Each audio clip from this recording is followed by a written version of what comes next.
The software is in development, but once it's finished, it will take life insurance spreadsheets and illustrations and turn them into animations that can be presented to clients and prospects. Here's how that process would go. You'd come to your life insurance illustration software. You already know how to use this.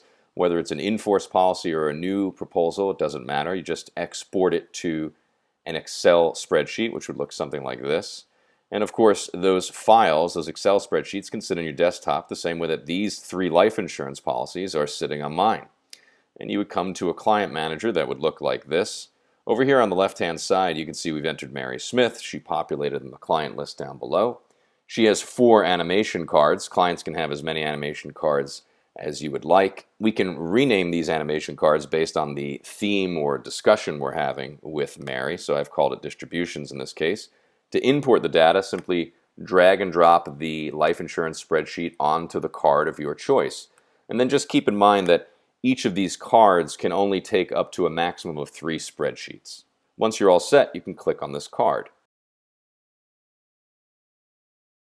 Mary, this is where we're going to take a look and animate the policies that are of interest. This is a play screen. It has a play bar just like Netflix or YouTube. This is your timeline as denoted by your name. Your current age goes all the way out here to age 100. Let's zoom in for a greater look at things. And just keep in mind all the numbers you're going to see, they're all just dummy data for the time being. Realize that whatever you can illustrate in your spreadsheets would accurately be animated here. Okay, Mary, you can see that you're 40 years old. Each one of these circles represents a life insurance policy that you're interested in, or maybe you already have these. And we can see a name per policy and a primary value. This is the death benefit, which dictates the circumference of the circle, and that's why these circles get smaller as we go on down the line. And of course, the death benefit would be the money that's paid to your heirs if you died. Now, we'll press play here and watch to the left-hand side. The premiums go into their respective policies, and they're totaled down below here, and then it gets pushed into the past. Now you're 41, premiums go into those policies. The total is down here, the net premiums for that year, and it gets pushed into the past, and now you're 42. Now let's pause this for a moment, because obviously we mentioned a primary value, which is the death benefit, the first value. But in this policy down here, we have a secondary value. This is the cash value. This is the death benefit, the circumference of the circle. This is the cash value, the blue that's growing inside the circle. That's the money that you can spend while you're alive. There's a number of ways to do that, but it's always liquid for you as long as it's there. So let's press play and watch the animation on this policy actually show a contract endowing. And yes, of course, contracts don't endow that quickly. I wish they did, but this is just for the demonstration purpose. So here at age 43, we've paused this, Mary. You'll notice that there are some percentages flashing over these policies. So this is showing the year-to-year change in death benefit, DB. This only has a death benefit. This one isn't changing at all. The death benefit's staying level. And this one down here shows the change in death benefit, DB, which is this first value, or the circumference of the circle. And it also shows the year-to-year change in CV, cash value, this value down here, or the blue growing inside of the circle. So as we press play, we can see those percentages change the shapes and have them react accordingly. Now, of course, I'll pause it again. If you imported a spreadsheet that had the internal rate of return, our algorithm would be smart enough to report the IRR percentages rather than the year-to-year change percentage, which of course would be significantly different. So let's press play. Now, Mary, you're at age 45 here. We're going to not look at this in real time anymore. Let's skip to age 49. So we'll hit this +1 a few times. 46, 47, 48, 49. Mary, take a look at this term policy. It started with $1 million. It was the biggest one, and now it's just gone. So this is really just showing you that we have some functionality where coverage can drop off. So let's slow things down here. And before she turns 51, we're going to discuss with Mary. There's your death benefit and your cash value. You mentioned that you wanted some kind of liquidity. What if you needed some money from this? Here's how it would work. You can borrow that money, which would reduce the death benefit and the cash value. There's the borrowed amount. There's the cash flow it creates for you for whatever opportunity you wanted to use that money for.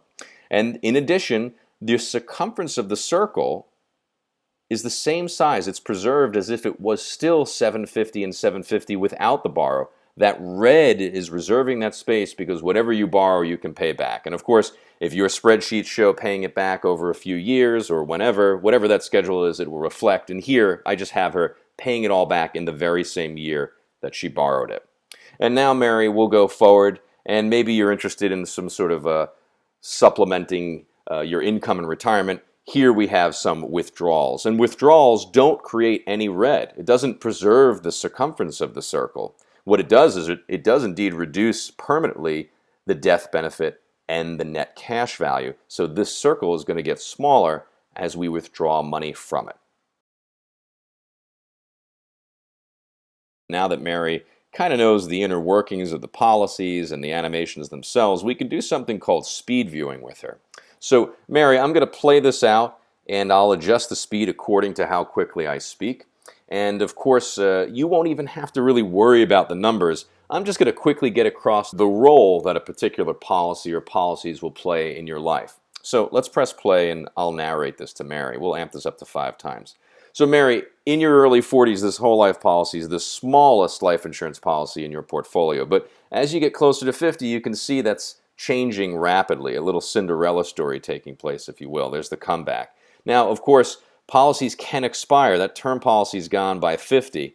And you did mention that you wanted to invest in a venture or a home later on. So at 51, we showed some liquidity. You were able to pay that back on your own time. From your, let's say, mid-50s well into your 70s, you get some supplemental cash flow, supplemental income. Starts at $20,000 a year and works its way up, peaking at about $50,000 a year. When that policy is expired and completely spent in your mid-70s, what you have left is this universal life policy, which could be used just as legacy to your beneficiaries or to assist with estate taxes if that's an issue. You can see a new addition to the screen. It is staying stagnant. It's a stats card. Those numbers will click up or down as the animations play out. So it's a real-time stats card reporting statistics on each policy and the summary in total. With all of these different clients and different animation cards and the ability to import different spreadsheets in and mix and match them, you're really limitless in what you're able to show to your clients in a new, refreshing way that's a little bit different looking than, let's just say, the traditional view. If you have questions or you'd like a live demo of this and want to give some feedback, we'd love to hear from you, so just reach out and contact us.